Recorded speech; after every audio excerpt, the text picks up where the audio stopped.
ఈ రాష్ట్రానికి సంబంధించిన వాళ్ళు ఈ దేశానికి సంబంధించిన వాళ్ళు దేశాన్ని ఉద్ధరిస్తామంటే లేదు ఈ రాష్ట్రాన్ని ఉద్ధరిస్తామంటే అది ఎక్కడ సంబంధిస్తాం ఆలోచించేమని కోరుతున్నాను. ప్రజలందరినీ కూడా ఈ మీడియా సాక్షిగా అడుగుతున్నాం. ఇవాళ మేము చెప్తున్నాం ఏదైనా ఉత్తరాంధ్ర ప్రాంతంలో జరిగింది అభివృద్ధి జరిగింది అంటే అది స్వర్గీయ రాజశేఖర రెడ్డి గారి హయాంలో మళ్ళీ జగన్మోహన్ రెడ్డి గారి హయాంలో జరిగింది తప్ప ఎవరు చేయలే. ఏ కార్యక్రమం మాయలు చెప్పారు, మాటలు చెప్పారు. మరి ఇవాళ మళ్ళీ వచ్చి తగ్గుదమ్మా అంటూ మళ్ళీ నాకు ఇంకో అవకాశం ఇవ్వండి, మళ్ళీ నేను సరిదిద్దుకుంటాను. ఏడు సరిదిద్దుకుంటారు? ఇంకో 20-30 సంవత్సరాలు మళ్ళీ వెనక్కి వెళ్ళిపోయిన పరిస్థితులు. వాళ్ళ దేశమంతా కూడా ఆంధ్ర రాష్ట్రంగా చూస్తుంది. అవరా ఎలా చేస్తున్నారు ఈ కార్యక్రమాలని, ఎలా చేస్తారు ఈ సంక్షేమాన్ని, ఎలా చేస్తారు ఈ అభివృద్ధిని. ఏ ఒక్కరు తీసుకున్నా, అటు విద్యను తీసుకున్నా, వైద్యం తీసుకున్నా, వ్యవసాయం తీసుకున్నా, ఏ ఒక్క కార్యక్రమాన్ని తీసుకున్నా ఇంత పెద్ద ఎత్తున ఏ రకంగా చేస్తున్నారని చెప్పి దేశం యావత్తు ఇవాళ ఆంధ్ర రాష్ట్రంగా చూస్తుంది.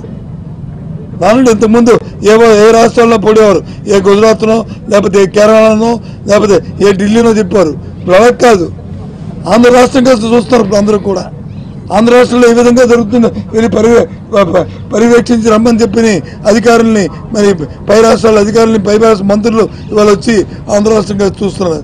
ఎప్పుడైనా ఇలాంటి ప్రక్రియ జరిగిందా ఆలోచించమని కోరుతున్నాం. కాబట్టి ఇవన్నిటికీ ధీటుగా రేపు ముఖ్యమంత్రి గారు ఆయన మా కేడర్ని అంతటినీ కూడా మా కార్యకర్తలందరినీ కూడా మా నాయకులందరినీ కూడా సమన్వయం చేస్తూ ఓ సందేశాన్ని మా అందరికీ ఇచ్చి మాలో ఉత్తేజాన్ని నింపడానికి ఆయన వస్తున్న ఈ నేపథ్యంలో ఈ పెద్ద ఎత్తున చేయడానికి ఇప్పుడున్న మీ నాయకులందరం కూడా ఈ పెద్ద ఎత్తున జరగడానికి మా వంతు ప్రయత్నం చేస్తున్నాం. తప్పకుండా ఈ సభ సక్సెస్ అవుద్ది. ఇందులో ఏ విధమైన మరి సందేహాలు లేదు. దీనికి మరి భగవంతుడు కూడా వరుణదేవుడు కూడా సహకరిస్తాడు. ఇది సాయంత్రం ఈ సమయంలో దీనికంటే 1 గంట ముందు ఈ సభ ఇదే ప్రాంతంలో ఇక్కడే ఈ సభ జరుగుతుంది. 1 గంటన్నర ముందు ఈ సభ జరుగుతుంది. కాబట్టి దీన్ని మరి సక్సెస్ చేయాలని ఆ భగవంతుని కూడా కోరుతున్నాను. వాతావరణం కూడా అనుకూలించాలని కోరుతున్నాను. నాకు చెప్పారు కదా, సుబ్బారెడ్డి గారు చెప్పారు కదా, సుమారుగా 2.5 లక్షల మంది కార్యకర్తలు